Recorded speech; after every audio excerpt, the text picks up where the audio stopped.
अक्सर यह कहा जाता है कि सांप के काटने के बाद व्यक्ति की जान बचाना मुश्किल होता है, लेकिन चिकित्सा विशेषज्ञों का कहना है कि हर सांप जहरीला नहीं होता। कई मामलों में डर और घबराहट की वजह से भी मरीज की स्थिति गंभीर हो जाती है। समय पर इलाज और सही चिकित्सीय देखभाल मिलने पर अधिकांश मरीजों की जान बचाई जा सकती है। जय हिंद, मैं हूं प्रिंस शुक्ला और आप देख रहे हैं आपका अपना channel crime free India. Jharkhand के पलामू जिले से एक ऐसा मामला सामने आया है जिसने न सिर्फ सांप के काटने से जुड़े भ्रांतियों पर चर्चा छेड़ दी है, बल्कि रेलवे की आपातकालीन व्यवस्था और महिला सुरक्षा को लेकर भी कई सवाल खड़े कर दिए। जानकारी के अनुसार पलामू जिले के मेदिनीनगर के रहने वाले करीब 27 वर्षीय रिमझिम कुमारी, जो एक गृहिणी है, हाउसवाइफ है, 3 जुलाई 2026 को गरीब रथ एक्सप्रेस से दिल्ली जा रही थी। उनके पति दिल्ली की ही एक निजी कंपनी में कार्यरत हैं और पूरा परिवार वही रहता है। रिमझिम कुमारी मेदिनीनगर से दिल्ली लौट रही थी। बताया जा रहा है कि ट्रेन में सवार होने से पहले उन्होंने लगभग 1 घंटे तक डाल्टनगंज रेलवे स्टेशन पर ट्रेन का इंतजार किया। रात करीब 9 बजे ट्रेन आने के बाद वह अपनी निर्धारित सीट पर जाकर बैठे। आरोप है कि ट्रेन खुलने के करीब 10 मिनट बाद उन्हें अचानक घबराहट होने लगी और शरीर से पसीने निकलने लगे। उन्होंने आसपास बैठे यात्रियों को अपनी तबीयत खराब होने की जानकारी दी। यात्रियों ने तुरंत रेलवे के हेल्पलाइन नंबर पर सूचना दी। कुछ ही देर में रेलवे पुलिस बल और टीटी और रेलवे के अन्य कर्मचारी वहां पहुंचे। महिला का कहना है कि डाल्टनगंज से दिल्ली जा रहे थे गरीब रथ से, तो ट्रेन लेट थी, 11 बजे आई थी स्टेशन पे 3 तारीख को। तो यहाँ से चढ़ने के बाद जब हम मतलब बेड लगा रहे थे तब पैर में मतलब दर्द शुरू हो गया था। तो हमको लगा कि चोट लगा होगा ट्रॉली से या ऐसे ही, तो फिर हम ध्यान नहीं दिए। लेकिन जब बेड लगाने के बाद सीट पे बैठे तो पूरा पसीना से भीग गए थे। तो सामने एक भैया थे, उनको बोले कि भैया देखिए ना, हमको बहुत पसीना आ रहा है। तो फिर वो उठे, छू के देखे तो बोले कि हाँ आपको बहुत पसीना आ रहा है। तो फिर बैठे तो मतलब पैर में दर्द था, तो फिर उसको देखे कि क्या हुआ है। तो मतलब दिखा कुछ काटा हुआ है। तो अपने भाई को फ़ोन किए पहले कि देखो ना, लग रहा है पैर में कुछ काट दिया है, बहुत ज़्यादा पसीना आ रहा है। तो बोला कि फ़ोटो भेजो। तो उसको फ़ोटो भेजे हम, तो वो मम्मी को दिखाया। मम्मी के साथ एक ड्राइवर थे गांव के, तो उनको दिखाई तो बोले कि हाँ सांप ही काटा है। तो वहाँ पे 2-3 भैया थे, वो फिर फ़ोन किए रेलवे में, तो वहाँ से डॉक्टर आए और टीटीआई आए। तो देख के बोले कि हाँ सांप काटा है, आपको उतरना पड़ेगा। तो फिर हम बोले कि ठीक है। फिर मम्मी भी बोली कि उतर जाओ, हम लोग आ रहे हैं। तो गढ़वा रोड हमको उतार के वहाँ पे स्टेशन पे बैठाए और बोले कि हम टीटीआई गए उधर स्टेशन के अंदर। बोले कि स्टेशन मास्टर को हम बोल दिए हैं, वो आएंगे थोड़ी देर में। तो मेरा तो आँख एकदम बंद हो रहा था। हम 3 बार गिर भी गए थे पीछे से। मेरे साथ 3 ठो बच्चा था और तीनों छोटा छोटा बच्चा था। तो हम वेट कर रहे थे कि शायद कोई आएगा देखने, लेकिन कोई आया नहीं। फिर हम फ़ोन पे ही सबको बताए कि ऐसा ऐसे हो गया है। सब लोग आ ही रहे थे, मतलब 20-25 मिनट तक हम वहाँ बैठे थे। फिर तब मम्मी आई, फिर गढ़वा हॉस्पिटल लेके गए। यहाँ से फिर तुम्बागढ़ा भी गए, गढ़वा रात भर रहे। फिर उसके बाद वहाँ से मतलब अपने सेटिस्फेक्शन के लिए हम लोग तुम्बागढ़ा गए। तुम्बागढ़ा फिर वहाँ पे भी एडमिट रहे। तो फिर आ गए, 1 दिन बाद वहाँ से आ गए। फिर 2-3 दिन ठीक रहे। उसके बाद फिर अभी ज़्यादा उल्टी हो रहा था, कल सुबह से खाना नहीं पच रहा था, तो यहाँ आए, यहाँ पे टेस्ट हुआ। यहाँ कैसा लग रहा है? यहाँ पे तो अभी अच्छा लग रहा है। रेलवे से कोई मदद नहीं मिला। हमको स्टेशन पे उतार के 3 ठो बच्चा के साथ रात को मतलब 11:30-12 के करीब हो रहा होगा, स्टेशन पे रात को बैठा के छोड़ दिया गया। कितने देर तक स्टेशन हम पे वहाँ छोड़ा पे 30 से 45 मिनट के समथिंग रहे होंगे। गया? अच्छा, कौन कौन था स्टाफ में? स्टाफ में बस एक थे, उनका यूनिफॉर्म पे यहाँ पे रक्षक लिखा हुआ था, और एक टीटीआई थे बस। ड्यूटी थे। हाँ। कोई महिला रेलवे कोई पुलिस नहीं, फोर्स से कोई नहीं था।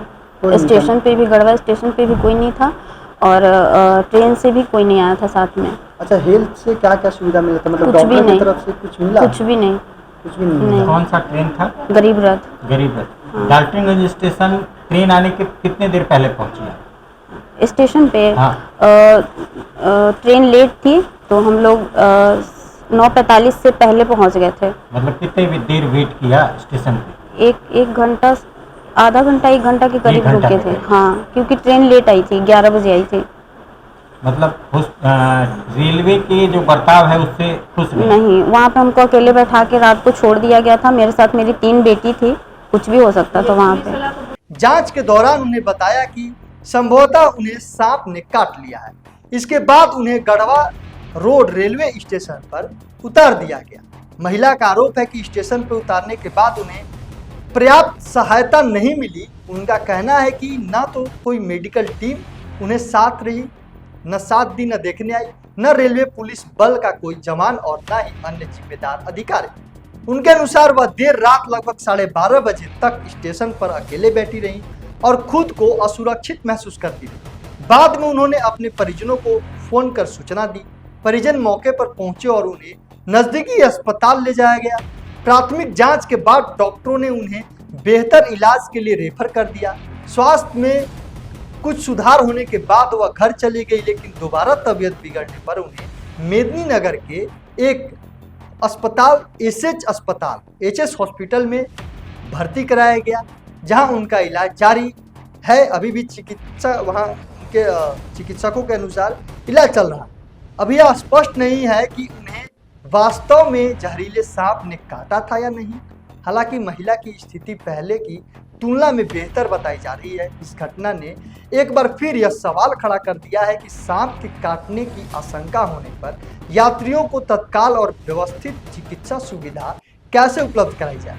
इस पूरे मामले में सबसे बड़ा सवाल रेलवे की आपातकालीन व्यवस्था को लेकर उठ रहा है। यदि किसी यात्री की तबीयत अचानक बिगड़ जाती है तो क्या रेलवे की ओर से उसे पर्याप्त चिकित्सक और चिकित्सा सहायता उपलब्ध कराई जाती है? क्या महिला यात्रियों की सुरक्षा के लिए आवश्यक इंतजाम हर स्टेशन पर मौजूद है? क्या गंभीर स्थिति में मरीजों को मेडिकल टीम की निगरानी में रखा जाना चाहिए? महिला के आरोपों की स्वतंत्र पुष्टि फिलहाल नहीं हो सकती है। रेलवे की ओर से भी इस मामले पर आधिकारिक बयान सामने आना बाकी है। यदि महिला के आरोप सही पाए जाते हैं तो यह घटना रेलवे की व्यवस्था पर गंभीर प्रश्न चिन्ह खड़ा करती है। रेलवे मंत्रालय और रेलवे प्रशासन समय समय पर यह दावा करते रहे हैं कि यात्रियों को, विशेषकर महिलाओं की सुरक्षा उनकी सर्वप्रथम है। रेलवे हेल्पलाइन, रेलवे सुरक्षा बल, मेडिकल सहायता और आपातकालीन सेवाओं को मजबूत करने के लिए कई योजनाएं लागू होने की दावा भी है और रेलवे की तरफ से किया जाता है। ऐसे में यह मामला उन दावों की वास्तविक स्थिति की जांच की मांग करता है। विशेषज्ञों का कहना है कि यदि किसी व्यक्ति को सांप काटने की आशंका हो तो घबराने के बजाय तुरंत चिकित्सा सहायता लेनी चाहिए। बिना पुष्टि के झाड़ फूक या अफवाहों पर भरोसा नहीं करनी चाहिए। देखिए, एक जो यंग है पेशेंट, वो अपने मतलब बच्चे के साथ ट्रेन से ट्रैवल कर रही थी। यहीं डाल्टनगंज में 3 तारीख को उन्होंने बताया कि वो ट्रेन लिए और उनको स्नेक बाइट ड्यूरिंग अपना बेडरोल लगाते समय उनको फील हुआ कि कुछ पाँव में दर्द हुआ और बहुत तेज़ शार्प पेन हुआ स्टार्ट। तो वहाँ पे उन्होंने सस्पेक्ट किया कि स्नेक बाइट है और जो ट्रेन के चिकित्सक थे टीटी के द्वारा उनको बुलाया गया और उनको कंफर्म किया गया कि स्नेक बाइट है। बहुत अनफॉर्चुनेट है कि ट्रैवल ट्रेन में स्नेक बाइट हो जाना। यहाँ क्या इलाज चल रहा है और अब मरीज की हालत कैसी है? ये पेशेंट हैं, उनका जैसे मुझे हिस्ट्री मिला कि 3 तारीख को उनको गढ़वा सदर अस्पताल में भी इलाज हुआ, फिर वो वहाँ से रेफर करा के बाहर गए। और ये जो हम आज जो देख रहे हैं पेशेंट हमारे पास कल एडमिट हुए हैं 8 तारीख को। तो ये डिलेड स्नेक पॉइजनिंग का इफेक्ट्स हम यहाँ पे काफ़ी अच्छे से दिखा हुआ जो टेक्स्ट बुक में दिया हुआ है। इवन 5 से 7 डेज बाद भी जो बाइट है, उस बाइट के कारण पेशेंट को जबड़ों में दर्द होना, हल्की सांस में कष्ट होना और उल्टी होनी। जब उनका ब्लड टेस्ट कराया तो जहर का जो असर है वो क्लियर कट दिखाई दे रहा है कि उसकी जो PTINR है या क्लॉटिंग कोएगुलेशन की जो ताकत हमारे शरीर में होती है, जो लीवर के द्वारा की जाती है, वो डिफरेंस थी। इसका मतलब जो जहर था वो शरीर के लीवर को खराब कर रहा है और ब्लीडिंग होने का टेंडेंसी को बढ़ा रहा है।